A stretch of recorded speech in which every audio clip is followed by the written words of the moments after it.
بے اختیار وہ گود میں رکھے قرآن کے صفحے پلٹنے لگی۔ وہ بنی اسرائیل کے ہیکل میں داخل ہونے کا قصہ تھا۔ سورہ بقرہ کی آیت نمبر 58۔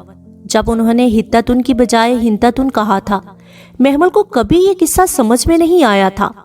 اب بھی وہ الجھ سی گئی اور صفحہ نکالا۔ اس میں اس نے کوئی خاص نوٹس نہیں لکھے تھے، شاید پرانے رجسٹر میں ہوں جو الگ سے تھے۔ اس نے اپنی ویل چیئر کا رخ موڑا اور اندر لے گئی۔ اسٹڈی میں ایک جگہ اس نے اپنے پرانے نوٹس رکھے تھے، وہ انہی کو ڈھونڈنے اسٹڈی میں آئی تھی۔ دروازہ ادھ کھلا تھا اور وہ اندر آ گئی۔ ہمایوں اس کی طرف پش کیے ریک میں سے کوئی بک نکال رہا تھا۔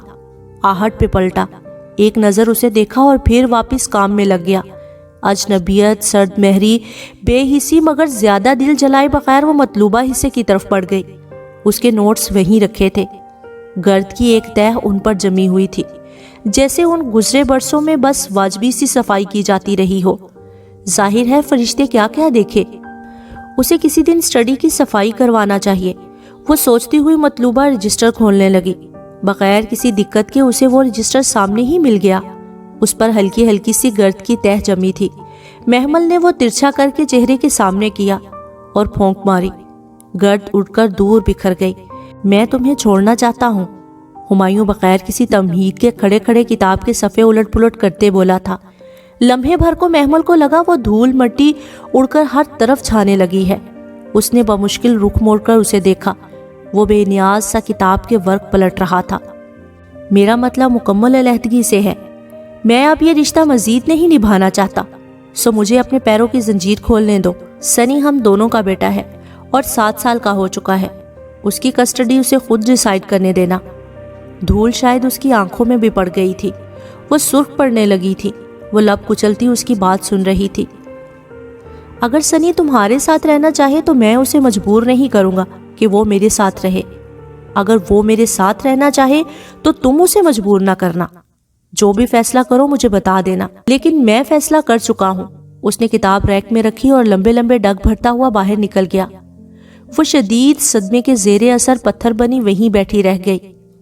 کیا ہمایوں اس طرح اسے اپنی زندگی سے دور کر سکتا ہے؟ اگر کرتا ہے تو کرنے دو، میں مر نہیں جاؤں گی اس کے بغیر۔ ایک دم اس نے سر جھٹکا۔ آنکھ آنسو بہاتی ہے اور دل غمگین ہوتا ہے، مگر ہم زبان سے وہی کہیں گے جس پہ ہمارا رب راضی ہو۔ بے اختیار ہی مدھم آواز اس کی سماعت سے ٹکرائی تھی۔ اس کے دل کو جیسے قرار سا آ گیا۔ اس نے رجسٹر کھولا۔ نوٹس میں اس واقعے کے متعلق بس اتنا لکھا تھا کہ ہیکل میں داخلے سے قبل جب بنی اسرائیل کو کہا گیا کہ سواریوں پر جھکتے ہوئے عاجزی سے ہتتن یعنی بخشش کہتے ہوئے داخل ہوں، تو تمسخر اڑاتے ہوئے زبانیں مروڑ کر ہنتتن ہنتتن کہتے ہوئے دروازے میں داخل ہوئے۔ آگے لکھا تھا، ہنتتن کا مطلب ہوتا ہے گن۔ اس سے آگے صفحہ ختم تھا۔ اس نے ذہن سے تمام سوچوں کو جھٹک کے ان الفاظ پر غور کیا اور پھر نئے سرے سے الجھ گئی۔ وہ واقعہ اسے بہت عجیب سا لگ رہا تھا۔ بنی اسرائیل جتنی جینیس اور عقل مند قوم نے ایسا کیوں کیا؟ انہوں نے گن کس چیز کو کہا؟ جب ان کو سیدھے طریقے سے بتایا گیا تھا کہ وہ بخشش مانگے تو انہوں نے گن کیوں کہا؟ ایک طرف وہ اتنے ذہین تھے کہ ہتتن سے ملتا جلتا لفظ ڈھونڈ لائے، اور پھر دوسری طرف اس لفظ کو کہنے کا مطلب ہی نہیں بنتا تھا۔ آخر کیوں انہوں نے صحیح لفظ نہ بولا؟ ہنتتن کیوں کہا؟ وہ سمجھ نہ پائی اور پھر قرآن بند کر کے رکھ دیا۔ دل اتنا خالی تھا کہ تفسیر کھول کر تفصیل سے پڑھنے کو بھی نہیں چاہا۔ کانوں میں ابھی تک ہمایوں کے الفاظ گونج رہے تھے۔ ایک آنسو اس کی آنکھ سے نکلا اور رخسار پر پھسلتا گیا۔ تو جس حال میں رکھے میرے مالک، میں تجھ سے راضی ہوں۔ اور نہایت بے دردی سے اس نے ہتھیلی کی پشت سے آنسو رگڑ ڈالا تھا۔ تیمور ٹوسٹ کے چھوٹے چھوٹے لقمے لے رہا تھا۔ ڈائننگ ٹیبل پہ اس کے علاوہ اور کوئی نہ تھا۔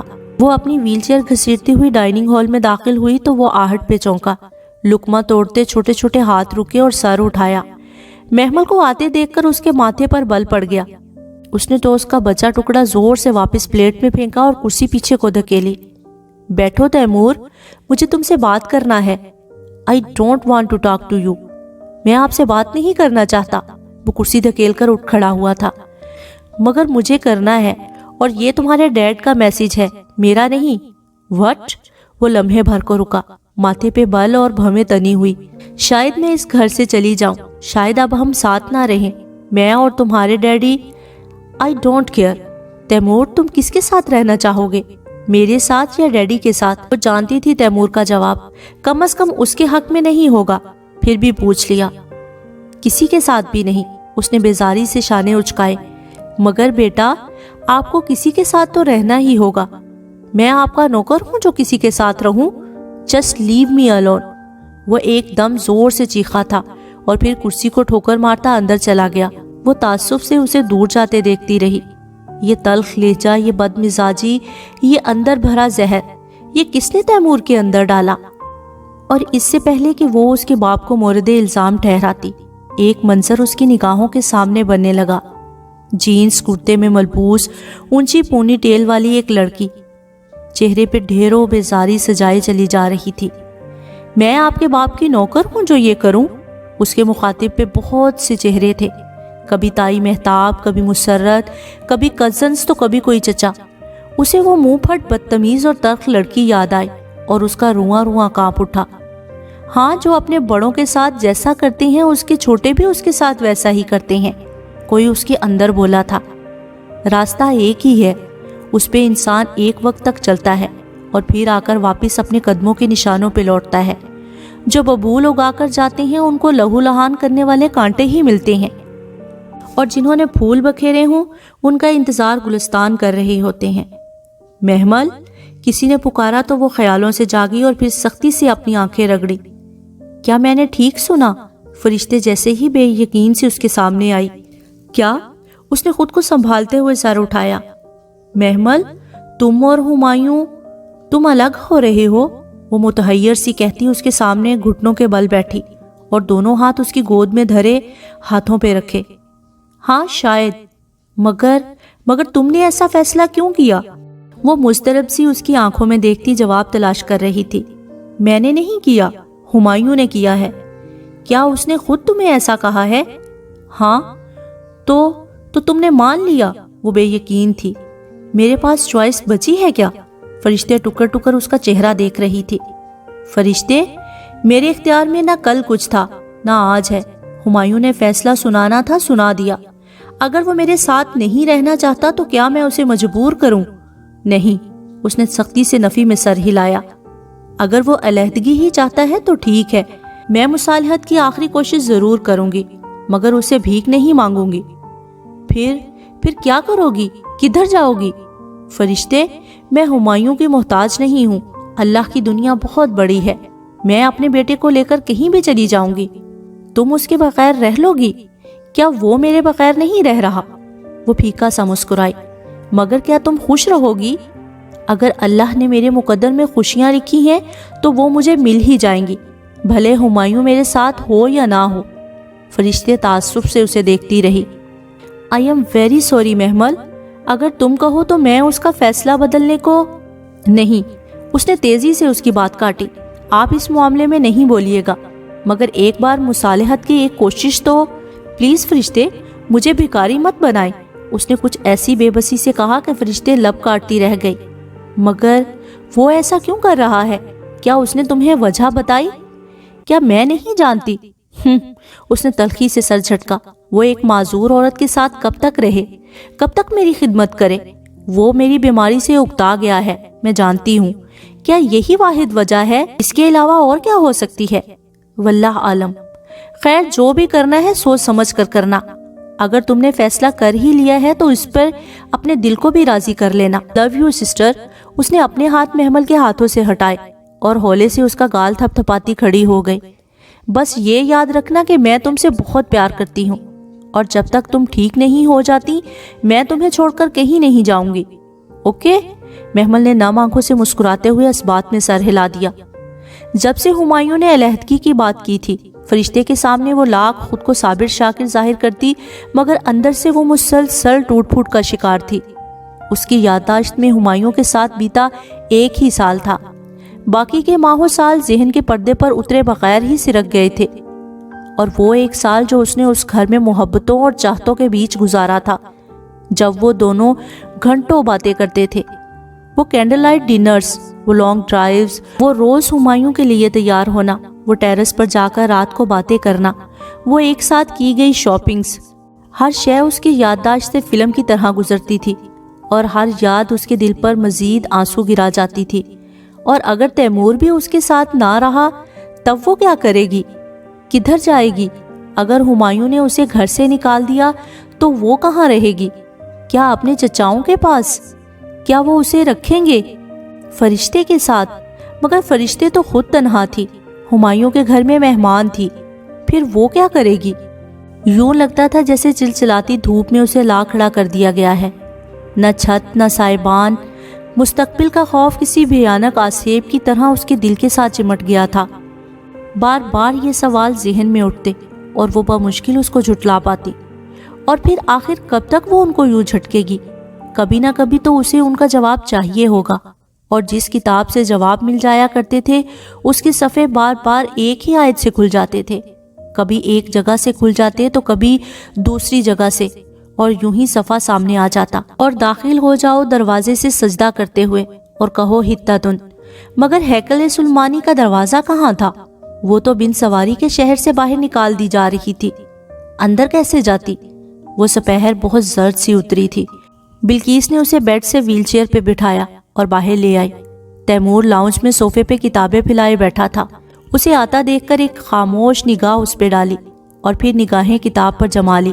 وہ پیاسی نگاہوں سے اسے تکتی رہی، یہاں تک کہ بلقیس ویل چیئر لاؤنج کے داخلی دروازے تک لے آئی۔ دروازے کی چوکھٹ پہ لگے بیل بوٹوں اور نقش و نگار کے درمیان اسے صوفے پہ بیٹھے تیمور کا چہرہ نظر آیا، جو بہت غور سے اسے باہر جاتے دیکھ رہا تھا۔ بلقیس ویل چیئر لان میں لے آئی۔ تازہ ہوا کا جھونکا چہرے سے ٹکرایا تو بال پیچھے کو اڑنے لگے۔ اس نے آنکھیں موند کے لمحے بھر کو موسم کی تازگی اپنے اندر اتارنا چاہی، تبھی دیوار کے اس پار مدھم مدھم سی بھنبھناہٹ سماعت میں اتری، اور قسم ہے رات کی جب وہ چھا جاتی ہے۔ اس نے چونک کر آنکھیں کھولی۔ اسے گھر آئے ہوئے مہینہ ہونے کو آیا تھا، مگر وہ کبھی مسجد نہیں گئی تھی، نہ جانے کیوں۔ بلقیس مجھے مسجد لے چلو، ایک دم سے اس کا دل مچل گیا تھا۔ بلقیس نے فرمانبرداری سے سر ہلا کر ویل چیئر کا رخ موڑ دیا۔ فرشتے کدھر ہے؟ اس نے سوچا کہ اسے بھی ساتھ لے لے۔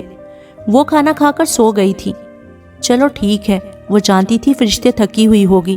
صبح بھی وہ فزیو تھراپسٹ کے ساتھ محمل کی ایکسرسائز اور پھر مساج کرنے میں لگی رہی تھی، پھر سبزی لانا اور گھر کی نگرانی۔ وہ شام کو مسجد جائے گی ہی، پھر ابھی اسے کیوں تھکائے؟ سو اس نے فرشتے کو بلانے کا ارادہ ترک کر دیا۔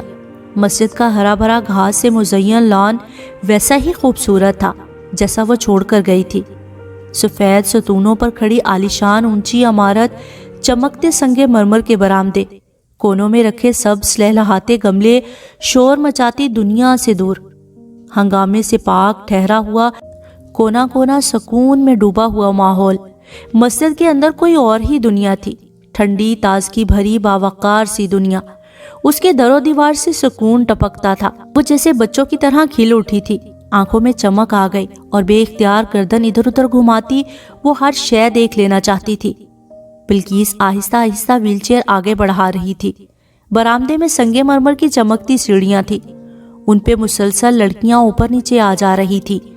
سفید یونیفارم کے اوپر لائٹ گرین اسکارف پہنے وہ مسکراتی ہوئی خوشباش لڑکیاں، ہاتھوں میں قرآن اور کتابیں پکڑے، ہر کسی کو مسکرا کر سلام کرتی آس پاس نظر آ رہی تھی۔ وعلیکم السلام، وعلیکم السلام، وہ مسکرا کر ہر کسی کے سلام کا جواب دے رہی تھی۔ وہ وہاں کسی کو نہیں جانتی تھی اور کوئی اسے نہیں جانتا تھا، پھر بھی سلام کرنا اور سلام میں پہل کرنے کا حرص رکھے ہر کوئی پاس سے گزرتے ہوئے سلام کرتا تھا۔ اس کا پور پور خوشی میں ڈوب رہا تھا۔ یہ ماحول، یہ در و دیوار، یہ تو اس کی ذات کا حصہ تھے۔ وہ کیسے اتنا عرصہ ان سے کٹی رہی؟ وہ نم آنکھوں سے مسکراتے ہوئے ویل چیئر پر بیٹھی، مسلسل سب کے سلام کا جواب دے رہی تھی۔ نہ کسی نے رک کر ترس کھا کر پوچھا کہ اسے کیا ہوا ہے، نہ کسی نے رحم بھری نگاہ ڈالی، نہ کوئی تجسس، نہ کرید۔ وہ کونے میں ویل چیئر پہ بیٹھی ساری چہل پہل دیکھ رہی تھی۔ پھر کتنی ہی دیر وہ ایسے ہی بیٹھی رہی، یہاں تک کہ بلقیس نے مرکز تک جانے کی اجازت مانگی۔ رات صاحب کے کوئی سرکاری مہمان آنے ہیں، فرشتے بی بی نے مجھے گوشت بنوانے کو کہا تھا، میں بھول ہی گئی۔ آپ بیٹھو، میں لے آتی ہوں۔ نہیں، میں بھی تمہارے ساتھ جاؤں گی، آج دل کر رہا ہے دنیا کو پھر سے دیکھنے کا۔ ایک الوہی سی چمک نے محمل کے چہرے کا احاطہ کر رکھا تھا۔ وہ اس ماحول میں آ کے جیسے بہت خوش تھی۔ اور اس خوشی کو اپنے اندر سمیٹ کر اب وہ دنیا کا مقابلہ کرنے کو تیار تھی۔ اسے آج بازار جانے سے ڈر نہیں لگ رہا تھا۔ بلقیس عادتاً چھوٹی موٹی ادھر ادھر کی باتیں کرتی اس کی ویل چیئر چلاتی مرکز تک لے آئی۔ مرکز وہاں سے بہت قریب پڑتا تھا۔ وہ گوشت بنوانے دکان میں چلی گئی جبکہ محمل باہر بیٹھی رہی۔ گاڑیاں بہت تیزی سے گزر رہی تھی، لوگ بہت اونچا اونچا بول رہے تھے، موٹر سائیکلیں بہت شور مچا رہی تھی، روشنیاں بہت تیز تھی۔ ذرا سی دیر میں ہی سارا سکون ہوا ہو گیا۔ اس کا دل گھبرانے لگا۔ جلدی کرو بلقیس، وہ لفافے تھامے دکان سے باہر آئی تو محمل سخت اکتا چکی تھی۔ بس بھی آئی، سامنے والے پلازا میں ہوٹل ہے، تیمور بابا کے لیے پیزا لے لوں ورنہ بابا کھانا نہیں کھائے گا۔ بس بھی 5 منٹ، وہ تیزی سے ویل چیئر دھکیلتی کہہ رہی تھی۔ محمل نے بیزاری اور بے چینی سے سڑک کو دیکھا۔ وہ فراٹے بھرتی گاڑیاں اسے بہت بری لگ رہی تھی۔ ایسے ہی کسی گاڑی نے اسے ٹکر ماری تھی۔ بلقیس اسے ایک فاسٹ فوڈ کے سامنے کھڑا کر کے اندر چلی گئی اور وہ اس ریسٹورنٹ کی گلاس والز کو تکتے اس گاڑی کو یاد کرنے لگی جس نے اسے ٹکر ماری تھی۔ نہ جانے وہ کون تھا یا تھی، پکڑا بھی گیا یا نہیں، کیا ہمایوں نے اس پہ مقدمہ کیا ہوگا، اسے جیل بھیجا ہوگا، مگر یوں مقدمہ کرنے سے اس کا نقصان پورا تو نہیں ہو سکتا تھا۔ خیر جانے دو، میں نے معاف کیا سب کو۔ اس نے سر جھٹکا اور پھر بے چین اور منتظر نگاہوں سے ریسٹورنٹ کی گلاس وال کو دیکھنے لگی۔ بلقیس جانے کہاں گم ہو گئی تھی۔ وہ یوں ہی بیزار سی نگاہیں ادھر ادھر گھماتی رہی اور دفتن بری طرح ٹھٹکی۔ ریسٹورنٹ کی گلاس وال کے اس طرف کا منظر بالکل واضح تھا۔ کونے والی میز پہ بیٹھا مسکراتے ہوئے والٹ کھولتا ہمایوں ہی تھا۔ وہ یکٹک اس کی مسکراہٹ کو دیکھے گئی۔ کیا اسے مسکرانا یاد تھا؟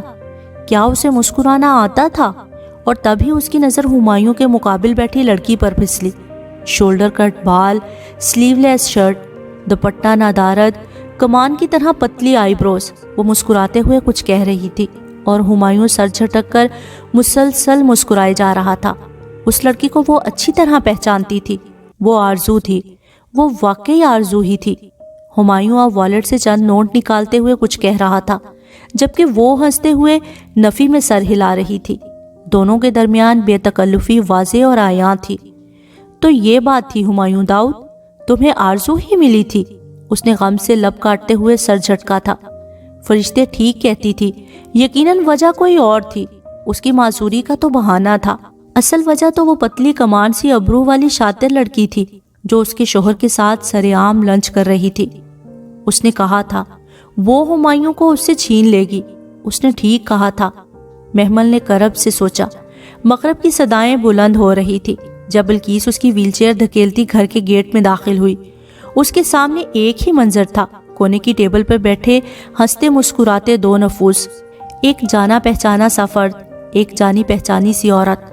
وہ اجڑی اجڑی سی صورت لیے گمسم سی ویل چیئر پہ بیٹھی تھی۔ بلقیس کب اسے کمرے میں لائی اسے کچھ علم نہیں تھا۔ کسی نے اس کا شانہ ہلایا تو وہ چونکی اور پھر گردن اٹھا کر سامنے دیکھا۔ فرشتے حیران سے اس کے سامنے کھڑی تھی۔ زرد شلوار قمیص میں ملبوس، دوپٹہ شانوں پہ پھیلائے اس نے گیلے بھورے بال سمیٹ کر دائیں شانے پر ڈال رکھے تھے۔ شاید ابھی وہ نہا کر آئی تھی۔ کدھر گم ہو محمل؟ کب سے تمہیں بلا رہی ہوں۔ وہ پنجوں کے بل اس کے سامنے کارپٹ پر بیٹھی اور اس کے دونوں ہاتھ تھام لیے۔ دائیں شانے پہ پڑے بالوں سے پانی کے قطرے ٹپک کر اس کا دامن بھگو رہے تھے۔ آپ ٹھیک کہتی تھی فرشتے؟ وہ جیسے ہار گئی تھی۔ فرشتے کو لگا وہ رو رہی ہے مگر اس کے آنسو باہر نہیں اندر گر رہے تھے۔ میں نے آج خود ان دونوں کو دیکھا ہے۔ کن دونوں کو؟ وہ بری طرح چونکی۔ ہمایوں اور آرزو کو۔ آرزو اسد عقل کی بیٹی آرزو؟ ہاں وہی۔ کیا اسد چچا کی ڈیتھ ہو گئی ہے؟ تم نے انہیں کدھر دیکھا؟ وہ اس کا سوال نظر انداز کر گئی تھی۔ مرکز کے ایک ریسٹورنٹ میں وہ دونوں لنچ کر رہے تھے، یا شاید ہائی ٹی۔ فرشتے؟ ہمایوں ہنس رہے تھے۔ میں تو سمجھی تھی وہ ہنسنا بھول گئے ہیں، مگر یہ بھی ہو سکتا ہے کہ پتہ نہیں۔ مگر وہ متذبذب تھی، کچھ کہتے کہتے رک گئے۔ مجھے پتا ہے وہ آرزو کی وجہ سے میرے ساتھ یوں کر رہے ہیں۔ اس نے کہا تھا کہ وہ ہمایوں کو مجھ سے چھین لے گی اور اس نے یہ کر دکھایا۔ کیا وہ کبھی اس گھر میں آئی ہے؟ ہاں وہ اکثر آتی رہتی ہے، مگر تمہارے گھر شفٹ ہو جانے کے بعد وہ کبھی نہیں آئی۔ واقعی؟ اسے حیرت بھی ہوئی اور غصہ بھی آیا۔ آخر وہ کس حیثیت سے آئی تھی اس گھر؟ آپ نے اسے نکالا کیوں نہیں؟ اندر کیوں آنے دیا؟ یہ میرا گھر نہیں ہے محمل، مجھے اس کا حق نہیں ہے۔ محمل چپ سی ہو گئی، اس کے پاس کہنے کو کچھ نہیں بچا تھا۔ ہمایوں کے کچھ گیسٹ آنے ہیں چائے پہ، ابھی پہنچنے والے ہوں گے، میں ذرا کچن دیکھ لوں۔ وہ اس کے ہاتھوں سے ہاتھ نکال کر کھڑی ہو گئی، گیلے بال شانے سے پھسل کر کمر پر جا گرے۔ آپ بہت اچھی ہیں فرشتے، وہ کہے بغیر نہ رہ سکی۔ وہ تو مجھے پتا ہے، وہ نرمی سے مسکرائی اور زرد دوپٹے کا پلو سر پہ ڈالا، پھر اچھی طرح چہرے کے گرد حصار بنا کر دایاں پلو کندھے پر ڈال لیا۔ یوں کہ بال اور کان چھپ گئے۔ تم آرام کرو۔ وہ باہر نکل گئی اور محمل وہیں اداس و ویران سی بیٹھی رہ گئی۔ باہر سے چہل پہل کی مدھم سی آوازیں آ رہی تھی۔ کافی دیر بعد اس نے کھڑکی سے ہمایوں کی گاڑی کو آتے دیکھا تھا۔ اس کے ہمراہ 2-3 معزز اشخاص بھی تھے۔ ہمایوں اسی لباس میں تھا جس میں وہ شام کو آرزو کے ساتھ ریسٹورنٹ میں تھا۔ گویا وہ واقعی وہی تھا، یہ اس کا وہم نہیں تھا۔ وہ حسرت و یاس سے کھڑکی سے لگی ان کو اندر جاتے دیکھتی رہی۔ اس کے کمرے میں اندھیرا اتر آیا تھا، باہر روشنی تھی۔ باہر والے اسے نہیں دیکھ سکتے تھے، اور وہ باہر والا تو شاید اب کبھی بھی اسے نہ دیکھ سکے۔ اس کے پاس اب بہتر انتخاب تھا، جوان، سٹائلش، زندگی سے بھرپور عورت۔ بے شک وہ محمل کی طرح خوبصورت نہ تھی، مگر اس کی تراش خراش کی گئی شکل اب محمل سی حسین لگتی تھی۔ کیا کبھی حالات بدلیں گے؟ کیا کبھی ہمایوں لوٹے گا؟ کیا کبھی اس کی معذوری ختم ہوگی؟ کیا کبھی تیمور اس کے پاس آئے گا؟ کیا یہ گھر اس کا رہ سکے گا؟ کیا وہ در بدر کر دی جائے گی؟ کیا وہ بے سہارا چھوڑ دی جائے گی؟ اندر کا خوف اور بے بسی آنسوؤں کی صورت آنکھوں سے نکل کر چہرے پر لڑکنے لگی۔ مستقبل ایک بھیانک سیاہ پردے کی مانند ہر طرف چھاتا دکھائی دے رہا تھا۔ اس نے کرب سے آنکھیں میچ لی۔ اللہ اس چیز سے بڑا ہے جس سے میں ڈرتی اور خوف کھاتی ہوں۔ رسول صلی اللہ علیہ وآلہ وسلم کی دعا کا وہ ایک کلمہ وہ زیر لب بار بار دہرا رہی تھی، یہاں تک کہ اندر کا کرب قدرے کم ہوا اور ذرا سکون آیا تو اس نے دعا کے لیے ہاتھ اٹھائے۔